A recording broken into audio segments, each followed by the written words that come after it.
続けば、溶岩が沖合に出現した直径およそBonjour et bienvenue sur le podcast Kampai format actualité et j'ai toujours le plaisir de partager cette émission avec Gaël. Bonjour Gaël. Salut Charlie. Pour rappel, le podcast actualité, il est dédié justement à vous faire une synthèse des news que l'on a choisies en rapport avec le Japon. Donc il y aura tout un lot de thématiques comme d'habitude liées au tourisme, à la société, la politique, l'économie ou encore la pop culture. Nous sommes au mois d'avril et c'est vrai que le début de ce mois est le début d'année fiscale au Japon. Donc il y a pas mal de news, mais je crois que c'est une habitude dans ce podcast. Donc la première partie, elle va être dédiée au tourisme et je vais te laisser la main Gaël puisque tu vas nous parler d'un projet d'envergure à Tokyo. Oui, alors autour du marché de l'ancien marché de Tsukiji.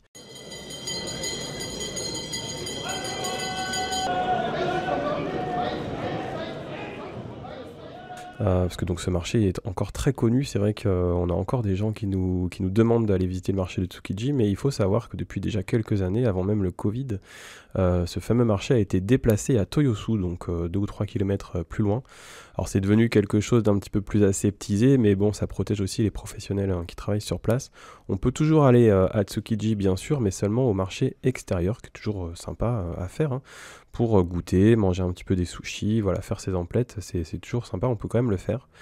C'est même peut-être plus intéressant que Toyosu à mon goût, mais bon après chacun voit midi à sa porte. Et donc l'espace dédié à cet ancien marché, qui correspond à peu près à 19 hectares, donc en plein Tokyo ça vaut quand même un petit peu d'argent, va être réhabilité. On vient de l'apprendre en tant que centre d'organisation d'événements sportifs et de divertissement. Et ce sera également, par tradition je pense, en lieu de promotion pour la gastronomie japonaise. Donc cet espace, donc ces 19 hectares, ils appartiennent au gouvernement métropolitain de Tokyo. Et le réaménagement sera entrepris par un consortium qui sera dirigé par un très grand groupe qui est Mitsui Fudosan. Donc l'objectif principal, en tout cas un des objectifs principaux, c'est de stimuler l'activité économique avec cette grande installation, parce qu'il y a quand même une capacité de 50 000 personnes dans lequel pourront se dérouler des événements sportifs et aussi des grands événements internationaux. Donc on n'a pas encore de détails, mais on suppose que ça pourra servir dans le cadre de grandes festivités. Donc Tokyo compte miser sur ces événements afin de maximiser évidemment les répercussions économiques et promouvoir son dynamisme à l'étranger. On se rappelle évidemment de la Coupe du Monde de rugby en 2019 qui avait généré quand même 650 milliards de yens, ou encore des 4 jours de concert de Taylor Swift un peu plus récemment, qui eux avaient rapporté 34 milliards de yens, un petit peu comme partout ailleurs dans le monde. Et ce projet, comme on le disait, n'oublie pas de réhabiliter donc la culture gastronomique héritée du marché de Tsukiji, qui, comme je le disais tout à l'heure, vend encore en gros des fruits de mer et des légumes notamment, ainsi que du poisson. D'après une enquête de 2023 menée par l'agence japonaise du tourisme, donc le fameux JNTO, 35% des touristes étrangers voulaient venir au Japon, entre autres pour manger de la nourriture japonaise, et on les comprend évidemment. Et dans ce grand projet, il y aura aussi une vision du futur, alors à la japonaise évidemment, mais on parle de nouveaux métros, de drones volants, et aussi de nouveaux transports fluviaux. Ça n'a pas encore été très précisé, je crois, Charlie, mais on le saura bientôt. Ouais, c'est ça, même pour les transports en drone, etc. C'est évoqué sur les simulations, les vues d'artistes, on va dire, mais on ne sait pas si c'est pas du transport de personnes ou de marchandises encore ou autre.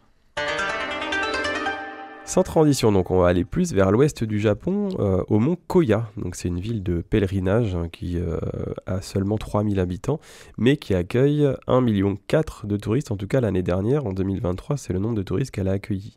Donc le Koyasan, fameuse montagne située dans les monts Ki, dans la préfecture de Wakayama, au sud du Kansai, donc au sud de Kyoto et Osaka. Alors cette ville de pèlerinage, elle est très connue parce qu'elle accueille des temples qui ont plus de 1000 ans et on a beaucoup de pèlerins et de randonneurs qui viennent découvrir un petit peu la région, parcourir ces sentiers depuis Osaka, parce que c'est depuis Osaka qu'on part pour découvrir le mont Koya. En 2004, l'UNESCO a désigné au patrimoine mondial de l'humanité les sites sacrés et chemins de pèlerinage de la chaîne de montagnes Ki, ce qui a renforcé la visibilité du Koyasan. Et en conséquence, depuis 20 ans, il y a de plus en plus de touristes. Alors pas seulement les touristes internationaux, mais aussi beaucoup de touristes japonais. Et alors que le nombre de touristes ne cesse d'augmenter, malheureusement, le coût d'entretien des lieux augmente et il est de plus en plus dur à supporter pour les résidents et la municipalité, notamment en termes de toilettes publiques, le système d'égout, de gestion des déchets et puis les services d'urgence. Donc on va citer le maire de la ville, monsieur Yoshida Hirano, qui nous dit « Le fait est que les habitants supportent un lourd fardeau pour maintenir les infrastructures de la ville ». Ce qui l'a amené à instaurer une taxe de séjour. Donc c'est un petit peu l'actu du moment. C'est que pour aller à Koyasan, prochainement, il y aura une petite taxe un petit peu comme à Venise, là, qui vient d'être mise en place. Une petite taxe qui servira à du coup financer les installations pour faire en sorte que Koyasan soit toujours aussi agréable. On pourrait croire que le tourisme bénéficie financièrement à Koya, mais puisqu'il y a de moins en moins d'habitants et que les sentiers se parcourent gratuitement, donc avant l'instauration de cette taxe, que les entreprises sur place sont également bon marché et aussi que les repas sont parfois pris en dehors de Koya, c'est-à-dire que si vous faites l'excursion depuis Osaka, vous achetez votre ekiben à Osaka, vous mangez un pique-nique pendant la journée et comme vous faites l'aller-retour dans la journée, finalement on s'aperçoit que là pour l'an dernier, c'était 71% des touristes de la région qui n'y ont pas dormi. Alors que, on le sait, il peut y avoir ce qu'on appelle le shukubo, donc c'est l'expérience de dormir dans un temple qui peut se faire à Koyasan, mais pour ça il faudra bien que vous choisissiez votre établissement parce que on peut trouver des choses très intéressantes et authentiques, mais aussi des choses un petit peu plus touristiques, j'ai envie de dire. Donc il faut essayer d'éviter le trop bon marché, parce qu'on se retrouve parfois dans des expériences qui ne sont pas formidables. On a eu des lecteurs, des voyageurs qui ont partagé des expériences un petit peu moins sympas, où ils avaient très froid à l'hiver par exemple. Mais après tout, c'est l'expérience d'un temple où on se lève à 5h du matin, on a la prière, etc. Donc renseignez-vous peut-être avant de le faire. Oui, c'est vrai qu'on avait vu quelques commentaires là-dessus, notamment des plaintes sur la qualité du couchage ou les cloisons très fines, etc. Mais il ne faut pas oublier qu'on dort dans un temple et non dans un hôtel. Donc ça, c'est vrai que c'est des choses sur lesquelles vous pouvez vous renseigner un petit peu en amont aussi. Par rapport aux personnes qui vont partir au Japon pour le tourisme, là on va attaquer une partie plus liée au transport, puisqu'il y a un projet dont on entend parler depuis de nombreuses années et qui a été encore une fois repoussé. C'est ce qu'en effet annonce la Central Japan Railway quant au projet de lancer un nouveau train à grande vitesse, les fameux trains à suspension magnétique. Donc là on parle de la ligne entre Tokyo et Nagoya qui était prévue pour 2027 avec le projet Maglev et qui au final semble reporté pour des raisons à une opposition environnementale sur laquelle on va revenir par rapport à des soucis qu'il peut y avoir dans la préfecture de Shizuoka. Donc pour information, le projet, lui, il avait été approuvé dès 2014. Les trains à suspension magnétique, c'est pas du tout quelque chose qui est nouveau au Japon et même dans le monde, même s'ils sont assez précurseurs, on va le voir. Mais le cas japonais, il est tout particulier puisqu'il y a eu beaucoup de tests qui ont été faits, notamment depuis 1997, il y a une ligne test vers Yamanashi où il y a des tests tous les jours depuis 10 ans et c'est ça qui a pu aussi donner ce droit de passer à une opération commerciale pour le fameux projet Tokyo-Nagoya pour 2027. Et pour rappel, en 2015, sur cette ligne expérimentale, on a eu le train qui a été élu le train le plus... c'est même pas qu'il a été élu, c'est qu'il a fait la démonstration qu'il était le train le plus rapide du monde avec une pointe à 600 km/h, je crois 603 même km/h. Le projet Linear Chuo Shinkansen vise à relier Tokyo et Osaka au final, avec des trains qui vont rouler jusqu'à 500 km/h, donc vraiment une vitesse folle par rapport à ce que nous on peut connaître sur nos lignes à grande vitesse. Et ça offrirait comme ça la possibilité de faire Tokyo-Nagoya en seulement 40 minutes au lieu de un peu moins d'1h40 aujourd'hui. Et par exemple faire Tokyo-Osaka en 67 minutes au lieu de 2h30. Donc là on imagine évidemment les répercussions, on y reviendra. Là c'est plus que du temps de gagner on va dire. Le souci c'est qu'il y a une zone qui est située sur le tronçon entre la capitale et Nagoya qui s'est révélée être non négociable pour l'installation de cette ligne puisque le gouverneur de Shizuoka, la préfecture, a évoqué des préoccupations en matière d'impact environnemental puisqu'en effet on va installer pas loin de 9 km de tunnels qui vont traverser cette préfecture et les autorités locales pointent du doigt le fait que en fait, ces tunnels vont entraîner l'écoulement des eaux souterraines en dehors de la rivière Oigawa. Et ne soyons pas dupes, le Japon il fait également face à un projet qui est très très coûteux et c'est notamment ça qui occasionne des retards puisque le projet il est à plus de 10 000 milliards de yens.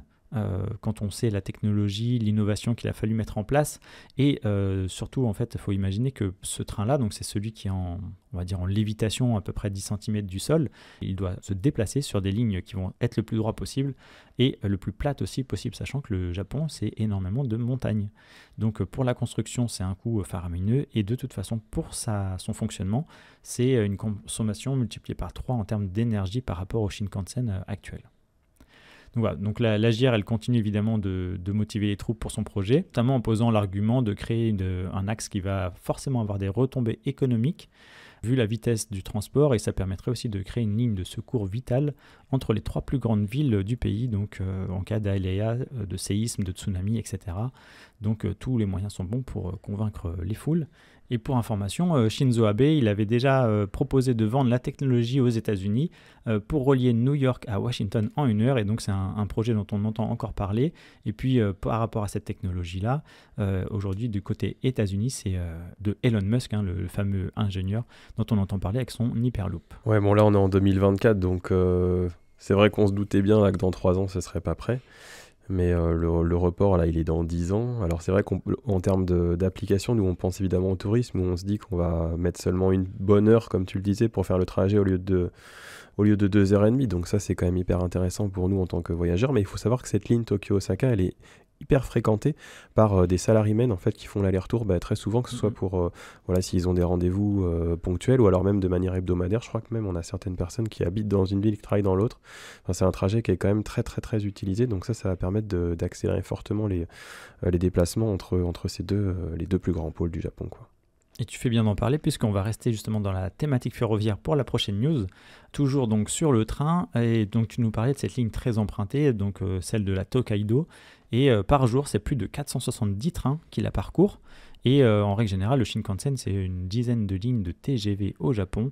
Donc voilà, donc c'est quelque chose qui est très parcouru, oui, par les touristes, parce que vous allez forcément le croiser, ce train, mais comme tu nous disais, pour les salariés, c'est vraiment une nécessité pour aller au travail. Juste une petite parenthèse, parce que ce qui est intéressant de savoir pour nos amis qui sont fans de train, c'est que contrairement à nous, où on a un rail et sur lequel peuvent rouler des trains régionaux ou des TER par exemple et des TGV, au Japon il y a des lignes particulières en fait pour le Shinkansen. Il n'emploie pas les mêmes lignes que les autres, ce qui fait que en fait il y a des maintenances toutes les nuits, et comme c'est une ligne spécifique, elle est dédiée au Shinkansen et elle permet justement d'accélérer les rotations, etc. Donc là il y aura une 3e ligne en fait qui sera consacrée au maglev, ce qui permettra encore de faciliter les différentes gammes en fait de trains.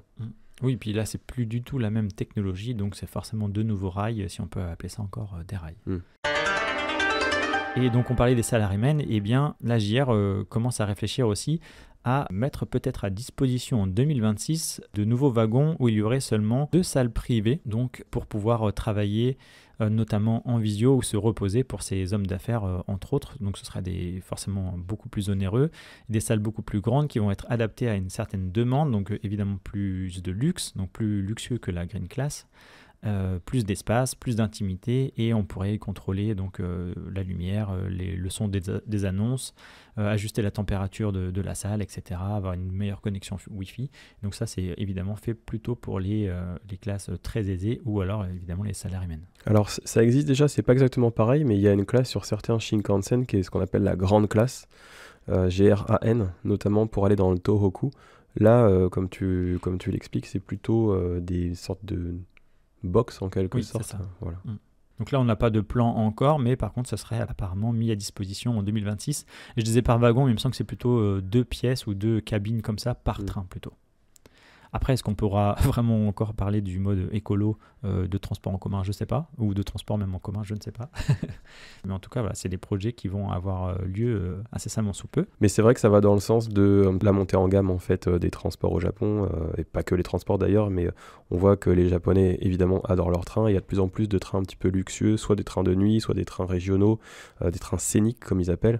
Et évidemment, cette grande classe, je pense qu'à l'avenir, on devrait l'avoir dans de plus en plus de régions, parce que ça permet, c'est un peu comme la classe premium, business et première en avion. Là, on a vraiment le régular, enfin le train ordinaire. On a le train green et le train grande classe dans certaines zones. Donc c'est vrai que ça renforce encore un petit peu l'aspect premium du Japon, et ça permet d'avoir des sièges qui sont de meilleure qualité, moins de monde, des prestations plus haut de gamme et ainsi de suite. Donc ça, c'est notamment très intéressant pour les grandes compagnies justement qui vont faire circuler leurs employés. Et puis on connaît l'amour du Japon aussi, quand vous irez en gare, vous verrez sans doute des personnes prendre en photo les trains passés. Donc si vous entendez parler de Densha Otaku, il s'agit de ces personnes-là qui aiment squatter les quais de gare ou longer les voies ferroviaires pour prendre ces fameuses photos. Sans transition, le Japon dans son entièreté, lui, il est connu évidemment pour sa propreté dans les rues, dans les parcs, on note ses chaussures aussi dans les maisons, etc. Et dans les aéroports, c'est un peu pareil. suite à une enquête menée par Skytrax cette année, plutôt entre août 2023 et mars 2024, Haneda est arrivé, donc le fameux aéroport autour de Tokyo, au sud de Tokyo, est arrivé premier du top 10 des aéroports les plus propres du monde. Et en plus de ça, il y a également 3 autres aéroports qui font partie de ce top 10 des aéroports japonais évidemment, notamment le Chubu Centre Air qui est 5e, l'aéroport de Narita qui est 6e et KIX, l'aéroport de la baie d'Osaka qui est 7e. Et donc ça, on voit aussi dans ces études, dans ces enquêtes, que l'après-Covid a eu un impact certain sur la sensibilité des voyageurs, puisque les usagers, eux, demandent de plus en plus d'hygiène et de propreté dans les aéroports. Donc c'est une bonne chose évidemment de savoir ça, et puis ça montre bien aussi la motivation du Japon à garder l'entièreté de ses services le plus propre possible. Donc c'est vraiment le pays serviciel par excellence. Et pour parler de serviciel, eh bien, on peut noter que l'aéroport de KIX annonce qu'en 30 ans, ils n'ont pas perdu un seul bagage, avec plus de 10 millions de bagages en transit par an.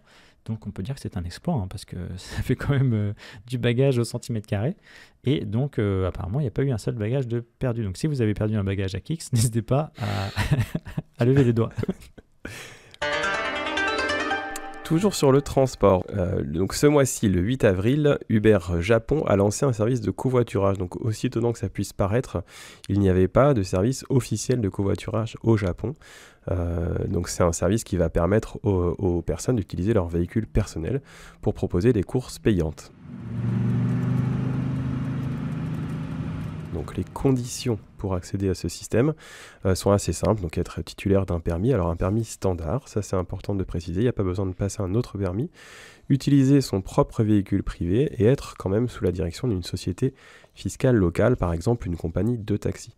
Alors cette décision du gouvernement de lever partiellement l'interdiction du service de covoiturage vise à soutenir le secteur des taxis, notamment dans les zones urbaines et les hauts lieux touristiques où on déplore un certain manque de chauffeurs. On voit par exemple dans les zones les plus touristiques qu'il y a de plus en plus de longues files d'attente pour les personnes âgées par exemple qui prennent le taxi pour accéder aux soins. On l'a vu pendant le Covid, mais c'est valable également depuis la reprise. Ça nécessite aussi pour les gens qui voulaient sortir de rentrer plus tôt des restaurants et bars, ça pénalise aussi un petit peu le tourisme. Et ça permettrait aussi d'augmenter le nombre de taxis sans permis depuis l'aéroport, les aéroports, notamment celui de Narita qui est situé. Alors j'ai pas rebondi tout à l'heure, Charlie, quand tu en parlais, mais dans la préfecture de Chiba, en fait, Narita, c'est l'aéroport le plus éloigné. Donc si vous avez à choisir, je fais une petite parenthèse entre les deux aéroports pour arriver à Tokyo, choisissez Haneda, qui est beaucoup plus proche de la ville. Alors, quand et comment utiliser ce service ? Donc dès le mois d'avril, on l'a dit, hein, donc c'est déjà lancé au moment où vous nous écoutez. Il y a une application qui est disponible sur Google ou sur Apple, disponible en 50 langues. Et alors ce service pour l'instant est limité à certaines zones, donc notamment certaines parties des préfectures de Tokyo, Kyoto, Kanagawa et Aichi, donc c'est la préfecture de Nagoya, et seulement à certaines heures, hein, donc ils évitent quand même la concurrence vis-à-vis des taxis. Le gouvernement a préféré limiter aux heures où les taxis sont les moins accessibles. Donc l'entreprise prévoit d'augmenter progressivement le nombre de véhicules en service et les zones géographiques qui seront exploitées. Donc en plus de ces 4 zones, le ministère des Transports a d'ores et déjà donné son feu vert pour élargir donc l'application à 8 autres villes qui seront donc Sapporo, Sendai, Saitama, Chiba, Osaka, Kobe, Hiroshima et Fukuoka. Donc on commence à couvrir une certaine grande zone du Japon maintenant à partir du mois de mai. Et donc pour mettre en place ce système, le Japon appelle évidemment du personnel, donc notamment les fonctionnaires à la retraite, les policiers et les pompiers à devenir chauffeurs. Les raisons données, c'est leur connaissance des routes, leur expérience professionnelle et puis la confiance du public dans ce type de profession. Et on réfléchit aussi à un système qui permettrait à ce que ces chauffeurs remplacent les professionnels des compagnies de taxi officielles en cas de congé. Donc pour l'instant, c'est un petit peu un système en phase de test, mais ça pourrait améliorer un petit peu le transport des personnes. Et puis comme on le redira tout à l'heure, et c'est un peu notre fil rouge aussi en ce moment pour le podcast Actu, vu qu'il y a de plus en plus de personnes âgées, eh bien ça permet aussi eux de financer entre guillemets leur retraite. Et puis en fait c'est surtout que c'est la main d'œuvre active à plus de 60 ans on va dire, donc ils vont essayer de chercher dans cet échantillon de la population. Et on enchaîne justement sur des thématiques de société, notamment avec une anecdote assez drôle, dont on a même entendu parler en France ce mois-ci. Le professeur Hiroshi Yoshida du Centre de recherche sur l'économie et de la société des personnes âgées de l'université de Tohoku, rien que ça pour le titre, il a tiré la sonnette d'alarme sur une crise imminente, Gaël, puisque apparemment pour 2531, tout le monde au Japon portera le nom de la famille Sato. Donc apparemment, il y aurait peut-être une invasion possible de Sato au Japon pour 2531. Et donc ça fait écho justement à ce qu'on aborde souvent dans le podcast, c'est-à-dire la crise démographique de l'archipel nippon. Ce professeur, il a présenté ses résultats de recherche et il a bien indiqué que déjà ce nom de famille, donc Sato, est très répandu au Japon. Il y a 1,5% de Japonais qui portent ce nom de famille. Et entre 2022 et 2023, le patronyme a affiché un taux de croissance de 0,83%. Et donc ce qui l'inquiète, c'est que si ce rythme de croissance se poursuit, cela pourrait déclencher des effets boule de neige. Et donc on finirait avec tous le même nom de famille au Japon. Et donc il a surnommé ce phénomène le problème 2531 Sato-san. Alors je tente une blague de linguiste, mais j'espère qu'il n'y aura pas trop de diabète au Japon en 2500, parce que Sato, ça peut aussi vouloir dire le sucre en japonais. Donc tout le monde porterait le nom de sucre. Diabétique ou non, pour le professeur, c'est un vrai souci, puisqu'il a même lancé un sujet, enfin tout un débat, en lançant une initiative nommée Think Name Project, pour sensibiliser un maximum de personnes sur ce souci lié à la natalité, notamment au Japon. Pour poursuivre sur la natalité, donc on évoque souvent la crise démographique du Japon ici. C'est un peu notre fil rouge, comme je disais tout à l'heure. Selon une estimation publiée donc de nouveaux chiffres là, ces mois derniers, les ménages composés d'une seule personne devraient représenter quasiment 44% des 52,60 millions de ménages japonais en 2050. Et en plus de ça, près de la moitié de ce chiffre serait constitué de personnes âgées. Et dans le même temps, la part des plus de 75 ans, elle a récemment passé la barre des 20 millions de personnes, donc c'est un record quand on sait que les 0-14 ans représentent seulement 14 millions de personnes vivant au Japon, soit 11% de la population. Donc comme on l'évoquait l'autre fois, c'est vrai que l'histoire, la petite blague du fait qu'on trouve plus de couches pour personnes âgées et pour animaux dans les rayons de supermarché, au final c'est quelque chose qui va s'avérer de plus en plus véritable. Et pour cette capsule d'actualité, nous allons parler un peu politique et on va se rapprocher de la France puisque, comme vous avez peut-être vu aux informations, il y a eu un voyage très confidentiel de la part du président de la région Auvergne-Rhône-Alpes, Laurent Wauquiez, qui est resté très très confidentiel avant son départ, puisque ce membre du Parti des Républicains est parti du 8 au 15 mars dernier. Et cela sans prévenir vraiment les élus de sa région, alors que c'est un déplacement, en tout cas annoncé comme d'utilité publique pour sa région. Il va en faire la promotion, on y reviendra. Donc le fait qu'il ne poste rien sur les réseaux sociaux comme d'habitude, ça en fait nous on voit pas, c'est pas vraiment le souci, c'est plus ce que révèle Le Monde, donc puisqu'il a répété un peu ce qui lui était reproché avec la fameuse histoire du dîner des sommets il y a 1 an et demi il me semble, des dîners secrets menés par cet homme politique au milieu de châteaux, de millionnaires et de bouteilles de champagne.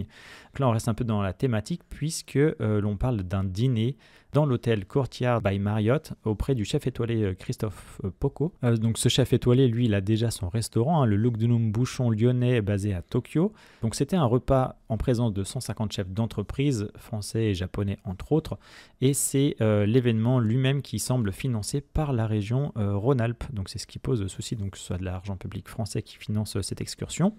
Et ce type de convivialité, on va dire. Est-ce que tu veux connaître le menu, Gaël ? Avec plaisir, j'en salive d'avance. Donc je cite évidemment le journal Le Monde qui nous parle de saucisson pistaché en petit burger, boudin blanc truffé, boudin noir maison, quenelle de brochet, saumon du Mont Fuji, donc là ça devient un peu plus japonais pour le coup, avec lentilles du Puy, cervelle de canut, dessert au marron de l'Ardèche. Je n'aurais qu'un mot, miam. On n'était évidemment pas présent pour accompagner M. Wauquiez et on ne va pas faire de détails sur ce qui a pu se passer, mais l'enquête révèle qu'il a surtout fait un tour, un petit crochet par les stations de ski d'Hokkaido, là pas avec ses équipes en perso, et qu'il a eu le droit à une visite privée du parc Ghibli. Donc c'est aussi pour ça que ses opposants et puis la société lui font des reproches. Voilà, donc si vous êtes lyonnais, pensez à votre responsable de région. quand vous allez vous regarder votre fiche de paye. Dites-vous que si vous allez au Japon, il y a une petite partie qui a servi à faire un beau voyage. L'homme politique français n'est pas le seul à faire des couacs politiques, puisqu'on va parler de nouveau de Fumio Kishida et de Monsieur Aso. Et oui, donc à chaque mois, sa Kishida News, parce que le Premier ministre japonais, donc Fumio Kishida, a été remarqué pour son autodérision plus ou moins mal placée. Alors, pendant son déplacement, donc, il s'est rendu aux États-Unis au mois d'avril, où il a rencontré le président Joe Biden pour démontrer la solidité de l'alliance bilatérale. C'était quand même le premier dirigeant japonais à se rendre aux États-Unis depuis 9 ans en tant qu'invité d'État. Et il a déclaré donc à la Maison-Blanche cette citation: « Avant de venir ici, mon équipe de protocole m'a dit que personne ne s'était jamais plaint du fait que mon discours était trop court. C'est probablement un bon conseil, donc je garderai mon discours court. » Le voyage du Premier ministre japonais à Washington a lieu alors qu'il est très très bas dans les sondages japonais. Ça, on l'a déjà évoqué ensemble dans les podcasts Actu, parce qu'il traîne toujours comme casserole en fait ce scandale de fonds politiques qui a considérablement érodé la confiance du public dans son parti. Donc on rappelle le parti libéral-démocrate qui souffre de donc, ce scandale de caisse noire où les fonds collectés lors de réunions de soutien au parti allaient aux factions sans être déclarés. Donc ça c'est un petit peu problématique pour eux parce que le mandat de Kishida se termine en septembre et du coup son maintien au pouvoir est un petit peu compromis. On va voir comment ça va se passer dans les prochains mois, mais on ne manquera pas de vous tenir au courant. Donc Fumio Kishida s'est excusé d'avoir suscité la méfiance du public et s'engage à mettre en œuvre les réformes politiques pour éviter que des problèmes similaires ne se reproduisent. Et nous, Charlie, je crois qu'on le croit sur parole. C'est une bonne initiative, en tout cas pour le futur, si ça se met en place. Donc pour vous donner la citation qui a un petit peu le plus fait parler d'elle pendant ce voyage, je cite donc Monsieur Kishida: « Laissez-moi vous présenter ma femme Yuko, qui est dans le public. Le fait que j'ai épousé Yuko devrait vous donner une grande confiance dans toutes mes décisions. » Voilà. C'est une phrase qu'on aurait pu retrouver dans le film Greux, je pense, quand il présente sa femme. C'est bien possible. Ça se trouve, c'est une vraie citation. Et donc, concernant un autre grand homme politique japonais, M. Aso, Taro Aso, dont on a parlé il y a quelques temps ensemble, Charlie, il était également de voyage, alors pas dans le même voyage, mais il était aux États-Unis également, et l'ancien Premier ministre japonais a rencontré Donald Trump à New York, dans un contexte où les dirigeants de certains pays établissent des relations avec l'ancien président américain. C'est un peu compliqué pour Kishida de le faire actuellement, mais ça lui permet de lancer un de ses hommes forts parce que il est quand même vice-président du Parti libéral-démocrate et il était allié de feu l'ancien Premier ministre Shinzo Abe qui a été assassiné il y a quelques temps et qui lui-même avait noué de solides relations avec Trump. Donc à l'approche des élections américaines de novembre, on voit que les choses commencent à bouger sur l'échiquier politique et que le Japon veut aussi se placer au cas où Trump serait réélu en fin d'année. Donc Donald Trump a dit c'est un homme très respecté au Japon et au-delà en accueillant Taro Aso dans la Trump Tower et il a ajouté c'est un grand honneur de l'avoir. A very popular man, you know that, right? Well, he's a highly respected man in Japan and beyond, and somebody that I've liked and I've known through our very dear friend, right? Shinzo. We love Shinzo. Donc les deux hommes politiques ont discuté de l'importance durable de l'alliance américano-japonaise pour la sécurité physique et économique des deux pays, ainsi que des défis posés par la Chine et la Corée du Nord. Et de manière un petit peu plus officielle peut-être, la ministre japonaise des Affaires étrangères Yoko Kamikawa a déclaré aux journalistes que le gouvernement n'était pas impliqué dans l'organisation de la rencontre entre Aso et Trump, ce qui montre bien qu'il y a un petit malaise peut-être dans cette réunion. Et puis ça, ce sont des news que l'on va nourrir au fur et à mesure des podcasts actualités, parce qu'on va forcément savoir un peu plus, notamment sur la possible réélection ou non de M. Kishida. On poursuit cette fois avec la thématique liée à l'économie japonaise et on commencera par une news concernant l'effondrement des salles d'arcade au Japon.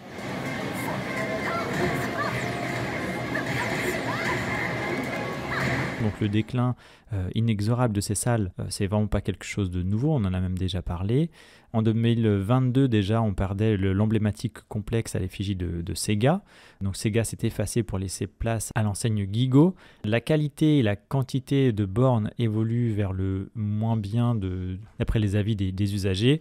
Donc ça s'efface de plus en plus pour des machines à grappin, alors que le rétro gaming, lui, va être de plus en plus populaire sur nos machines de salon, par exemple, ou les PC.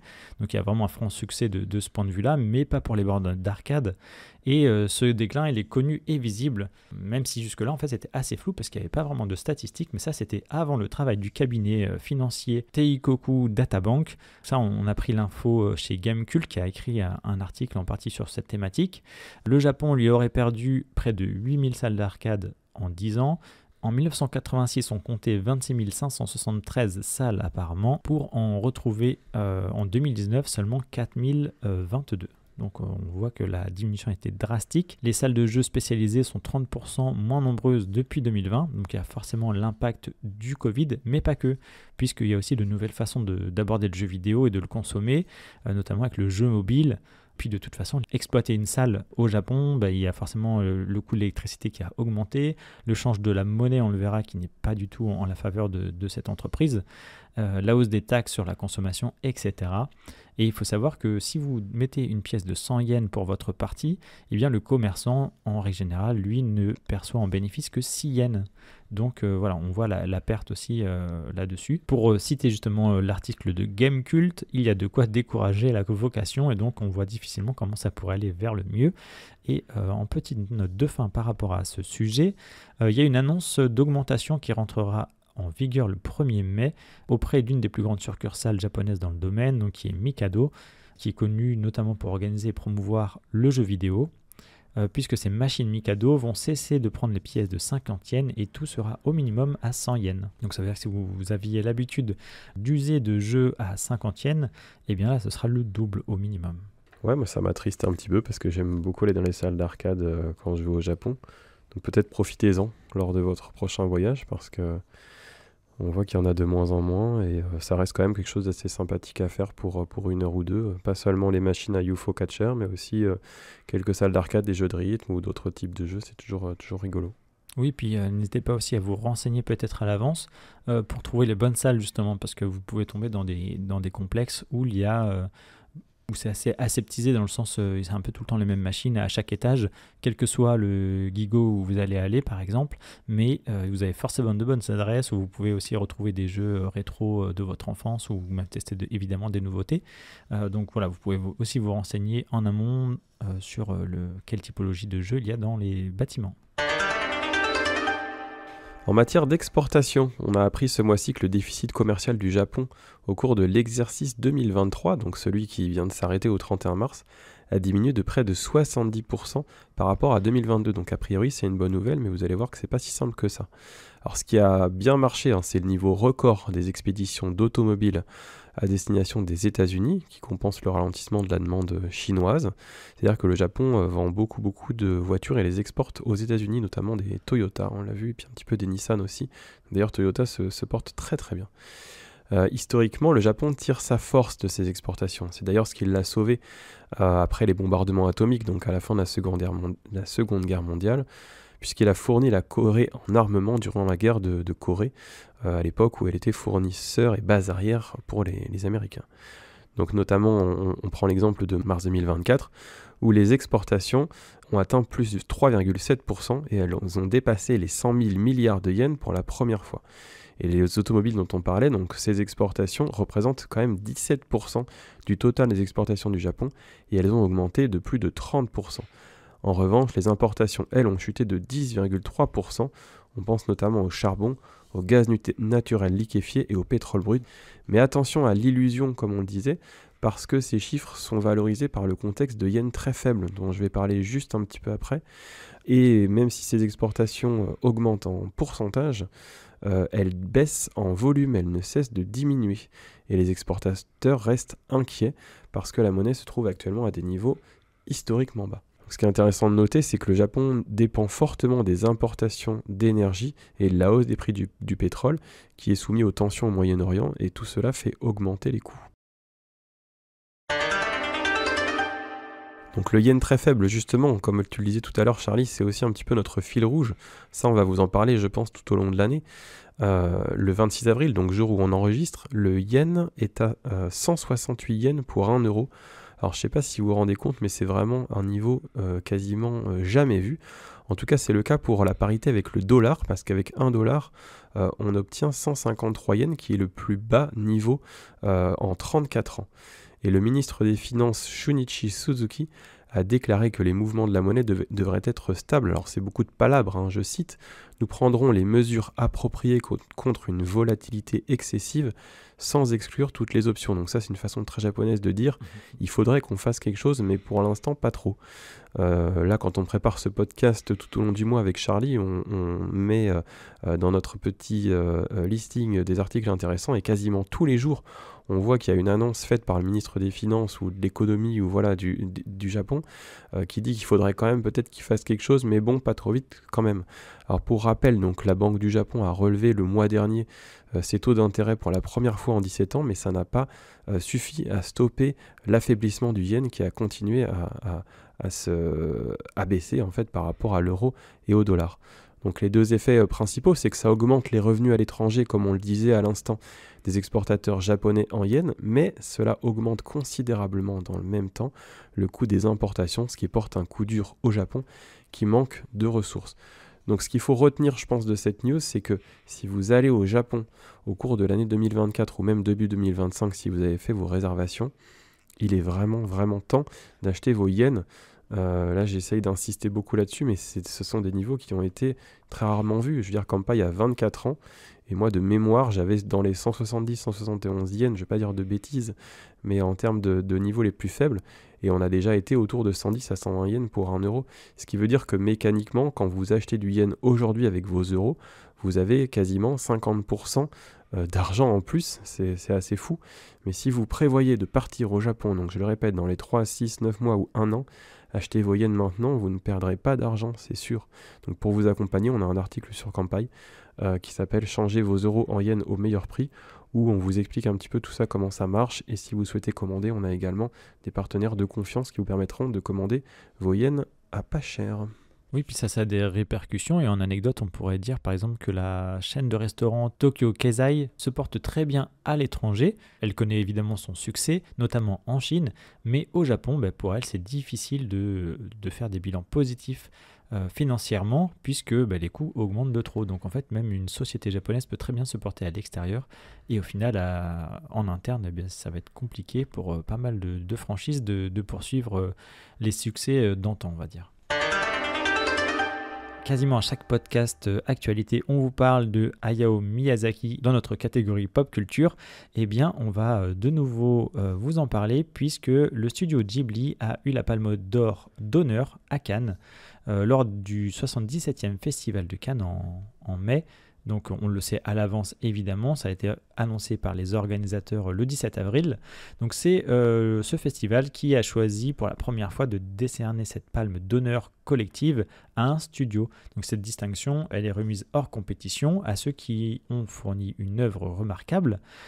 Et généralement, elle est plutôt remise à un individu et non à un film, et c'est la première fois que c'est remis de façon collective, donc au studio Ghibli. Cela permet évidemment d'honorer au passage Hayao Miyazaki, dont les apparitions publiques sont très rares, Isao Takahata, qui lui est décédé en 2018, et le producteur Ghibli, Toshio Suzuki, qui a 75 ans aujourd'hui.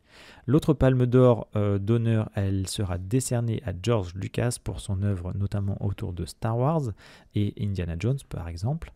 Et sur une note similaire, le Time Magazine a révélé aussi que dans sa liste des 100 personnalités les plus influentes du monde, on retrouve Hayao Miyazaki qui appartient à la catégorie Icon. Donc c'est une bonne année pour Ghibli, puisque le film Le Garçon et le Héron a déjà remporté un Oscar. Et on pourra citer aussi dans les 100 personnes les plus influentes la sociologue Shizuko Ueno, qui est connue pour ses études sur les femmes et les questions de genre. Et si vous voulez en savoir plus sur Hayao Miyazaki, je vous encourage à un formidable ouvrage par un petit auteur qui s'appelle L'œuvre de Hayao Miyazaki.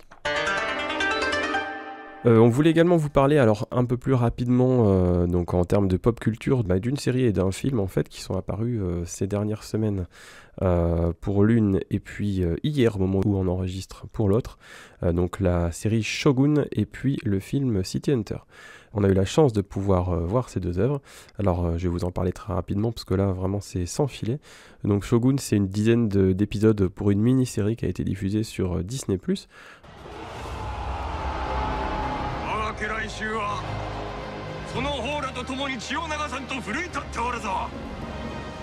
Marjorie vous a écrit un long article sur Kanpai à son sujet, c'était vraiment très intéressant. Alors, c'est vrai qu'on en entend beaucoup parler ces dernières semaines, parfois comme un chef-d'œuvre, alors je dirais peut-être pas jusque-là.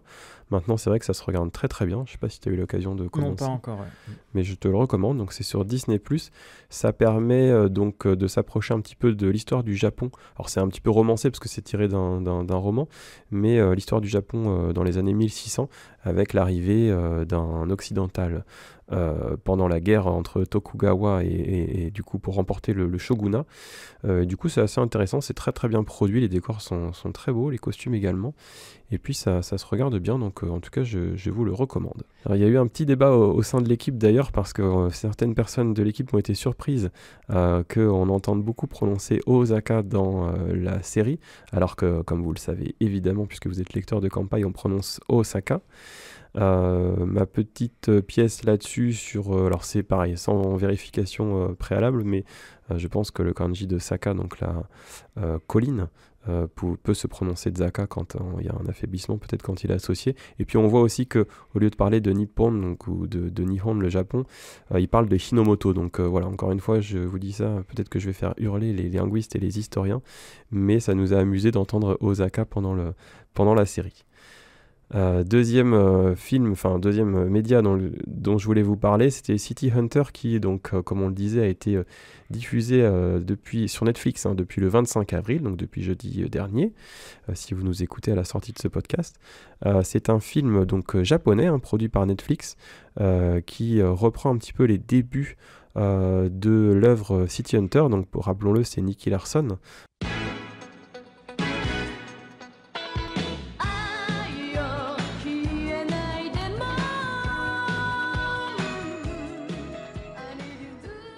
Nous, la traduction française, on le connaît comme ça. Donc, c'est Ryo Saiba. C'est un film donc, qui dure 1h45, qui se regarde très très bien. Que vous soyez fan ou pas de Nicky Larson. C'est plutôt bien produit, c'est assez drôle. L'acteur principal, je trouve, remplit bien son rôle. Il est aussi rigolo que sérieux, et puis ça vous ramènera un petit peu en enfance si vous avez lu, comme certains d'entre nous, City Hunter quand vous étiez beaucoup plus jeune. Donc voilà, c'est vrai qu'on parle beaucoup, on en a parlé un petit peu Charlie ensemble du film de Philippe Lachaud, Nicky Larson, qui est sorti il y a quelques années, et qui nous avait pas déplu finalement, je pense sans trop de prise au sérieux, mais il avait été quand même plutôt bien travaillé. Là on est vraiment dans quelque chose qui est plutôt très proche de l'œuvre originale, mais c'est une occasion de se lancer un petit peu dans la série ou de se plonger un peu dans la nostalgie, et ça se regarde très très bien, donc on vous l'encourage. Donc Shogun et City Hunter, c'est marqué du Sceau Kanpai. Oui, puis j'ai hâte de voir aussi à quoi ressemble le personnage dans City Hunter, justement, parce que je trouve qu'en dessin, il a pas mal de charisme, ou même dans l'animé. Donc là, j'ai même pas regardé l'affiche encore du film, etc. Donc j'ai hâte de découvrir ça. Est-ce qu'il y a le marteau géant ? Spoiler alerte, oui. Ah bon, bah ça va, c'est fidèle alors. Dernière actu pour aujourd'hui avant de passer à nos récurrences, on va parler un petit peu de sushi, donc hors Japon. Alors c'est un petit peu triste quelque part parce qu'on va parler de la baisse d'intérêt vis-à-vis du sushi en France. Alors en fait c'est un classement qui est donné par une étude de Spill Snacking, donc ça vaut ce que ça vaut, mais qui liste en fait le top 10 des types de plats préférés des Français. Et le sushi qui a déjà été sur le podium est aujourd'hui sorti carrément du top 10. C'est-à-dire que même les panini sont passés devant. Alors, les causes qui sont données pour la baisse d'intérêt pour le sushi en France, c'est d'abord le tarif, sans doute lié à l'inflation aussi, le manque d'authenticité dans le sens où on trouve des sushis un peu partout depuis pas mal de temps déjà, donc que ce soit au supermarché, dans des restaurants asiatiques qui ne sont pas forcément japonais, et puis une offre qui est assez banalisée.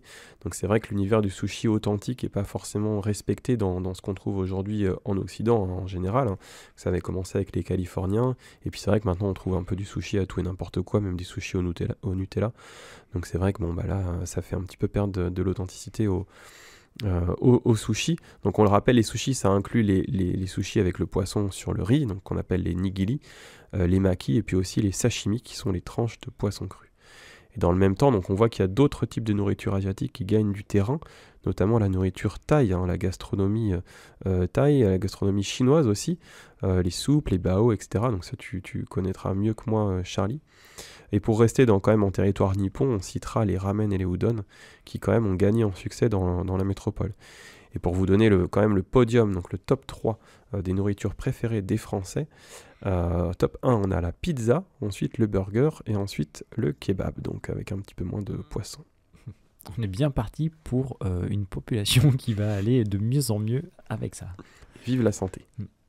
Moi, c'est vrai que cet univers du sushi, moi, je comprends qu'il peut être dénaturé justement, parce que comme tu le disais, on voit des sushis un peu tout et n'importe quoi pour peut-être l'attractivité ou autre, hein, mais c'est vrai que ça dénature un peu le produit de base, et puis on se tourne vers d'autres régions du monde qui font la promotion aussi d'autres produits tout à fait goûteux. Alors au niveau de nos informations de chaque mois, on va parler de la fréquentation touristique au Japon évidemment. Donc en mars 2024, il y a eu un peu plus de 3 millions de touristes étrangers qui sont venus visiter le Japon, donc très exactement 3 81 600. C'est la première fois de l'histoire que le Japon accueille plus de 3 millions de touristes en un seul mois. Le précédent record était à 2 991 000 en juillet 2019, donc peu avant le Covid. Évidemment, ça nous fera penser au surtourisme. On a fait un long article, on vous l'avait indiqué il y a quelques temps. Et puis Charlie et Marjorie, vous allez en parler assez prochainement hein, dans un prochain podcast du sujet du surtourisme qui ne doit pas forcément inquiéter hein, quand on va au Japon. C'est vrai que les chiffres sont impressionnants, mais en fin de compte, on rappelle qu'il y a quand même 126 millions d'habitants au Japon, donc il faut aussi relativiser. Ce qui est intéressant par contre de remarquer, c'est que là, sur le premier trimestre 2024, il y a eu 8 560 000 visiteurs étrangers, ce qui équivaut plus ou moins à ce qu'on avait en fréquentation pour toute l'année 2010 ou 2012. Donc si vous lisez Campagne depuis très très longtemps, c'est vrai que ça nous ramène un petit peu en arrière, où en 3 mois on a eu autant de visiteurs qu'en une année complète, il y a de cela à peu près une quinzaine d'années, un peu moins. Mais encore une fois, on vous encourage, on vous redirige vers notre article sur tourisme pour savoir comment faire pour très simplement éviter les problèmes liés au surtourisme qui finalement ne se concentrent que dans quelques endroits du Japon. Oui, puis si je peux me permettre, dans les podcasts Destination, Kelly et Marjorie, elles sont force de proposition aussi pour améliorer votre séjour, justement pour avoir des sites moins fréquentés, même si ça va être dans les mêmes villes, par exemple à Kyoto, Osaka ou Tokyo, les podcasts Destination qui sont déjà sortis. Eh bien, elle vous donne des conseils justement pour avoir de super sites qui sont beaucoup, beaucoup moins fréquentés. Alors en termes d'événements au mois de mai au Japon, on va citer Kodomo no Hi, donc le jour des enfants, qui est un jour férié, donc le 5 mai, qui clôt la Golden Week. Un Golden Week qui a commencé le 26 avril. Donc c'est vrai que là, si vous êtes au Japon en début du mois de mai, vous allez voir qu'il y a beaucoup de choses qui sont fermées. Alors au niveau touristique, ça n'a pas tant d'impact que ça, mais beaucoup d'administrations, d'entreprises, etc. sont fermées. Et puis il y a parfois un petit peu plus de monde dans les trains, donc sur certains jours fériés. Alors là, cette année, c'est un peu une fausse Golden Week parce que les 3, 4 et 5 mai, qui sont vraiment le pic hein, de cette saison, de ces vacances nationales, sont en partie sur un week-end. Donc ce jour du 5 mai, c'est le jour des enfants. Vous allez voir plein de koinobori dans les rues. Donc c'est un spectacle assez intéressant. N'hésitez pas à aller voir notre article pour en savoir plus.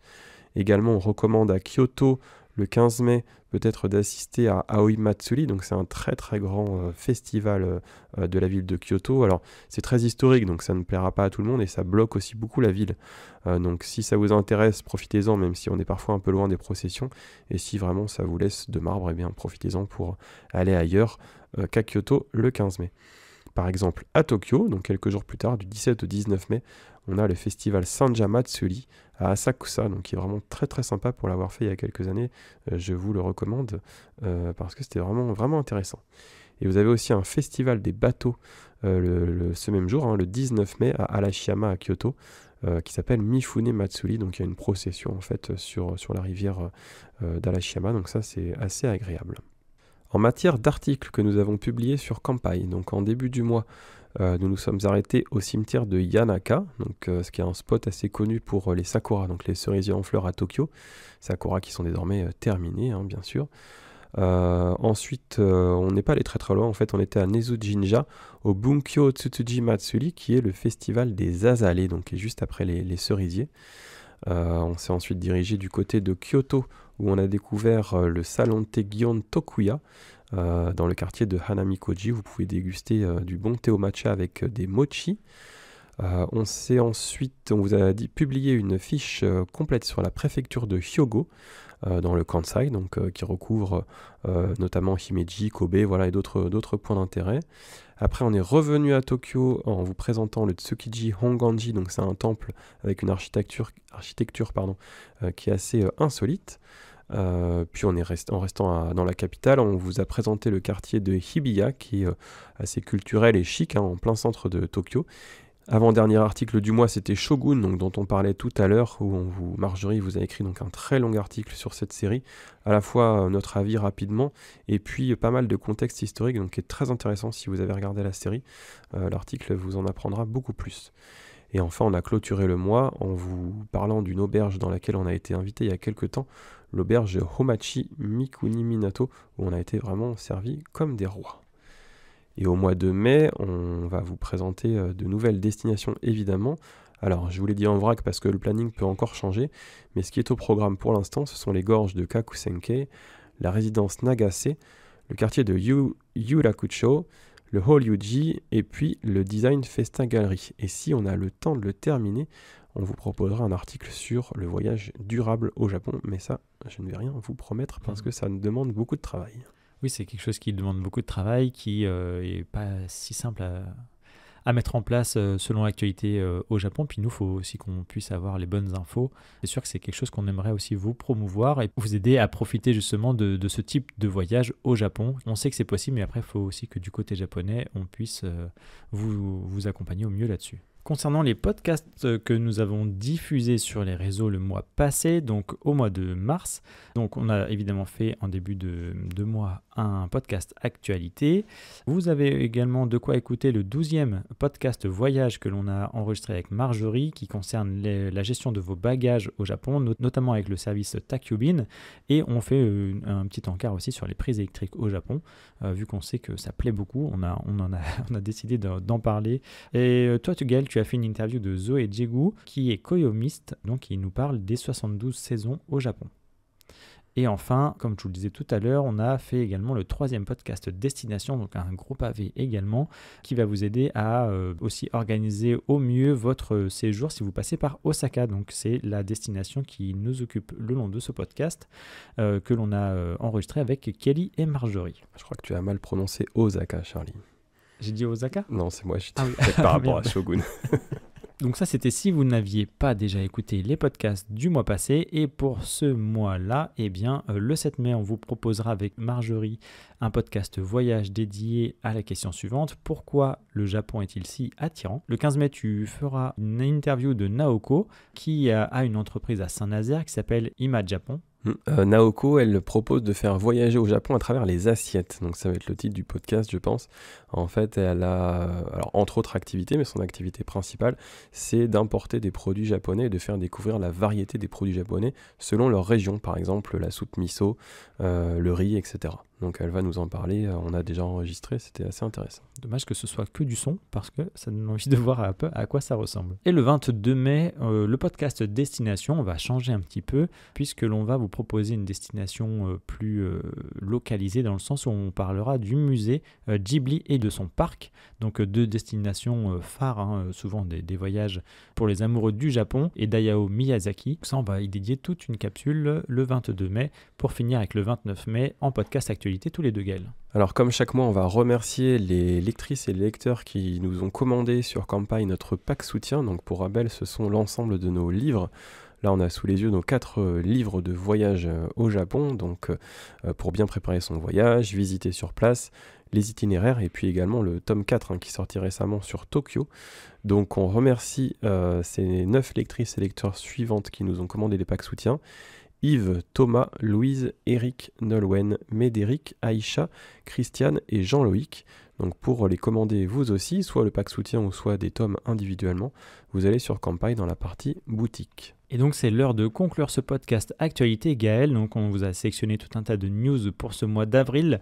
Donc on a hâte de vous retrouver pour le prochain, pour les news de mai. On vous remercie évidemment chaleureusement pour le partage que vous nous faites sur les réseaux sociaux. N'hésitez pas à nous faire aussi, à nous taguer sur les stories par exemple, sur Twitter ou sur Thread, entre autres, donc avec les petits liens partagés sur vos plateformes de podcast, afin que l'on puisse nous le savoir et puis que le monde entier puisse le savoir aussi. Hein. Il y a pas de... Tout le monde veut partir au Japon. Et c'est vrai que vous êtes de plus en plus nombreux à vous écouter et puis on vous remercie parce que c'est quand même beaucoup de travail. Là par exemple, Charlie a passé énormément de temps à préparer ce podcast Actu, donc je le remercie beaucoup. Mais voilà, c'est mine de rien, 1 heure de podcast, c'est quand même beaucoup d'heures de préparation. Donc merci beaucoup à toutes nos auditrices et tous nos auditeurs d'être vraiment de plus en plus nombreux à nous écouter. Ça nous fait plaisir et ça nous encourage à poursuivre l'aventure. Ouais, voilà, on essaie d'arrondir un peu tout ça, d'embellir aussi ce qu'on peut faire aussi sur les stories, puis de vous diffuser aussi on a commencé des mini-news, on va dire, des petits formats pour vous rappeler qu'il y a ce podcast et puis que voilà, il y a toujours forcément des actualités qui peuvent vous plaire. Et toi, Gaël, tu nous mets aussi une petite synthèse des timecodes. Donc, si vous n'avez pas le temps d'écouter 1 heure ou 2 de podcast, par exemple, eh bien, il y a des timecodes pour se connaître l'actualité et puis peut-être glaner justement les informations qui vous intéressent le plus. Donc, merci à toutes et à tous et puis merci à toi, Gaël, pour ce moment encore une fois. Au revoir. Salut. Retrouvez plus d'actualités Japon sur nos podcasts.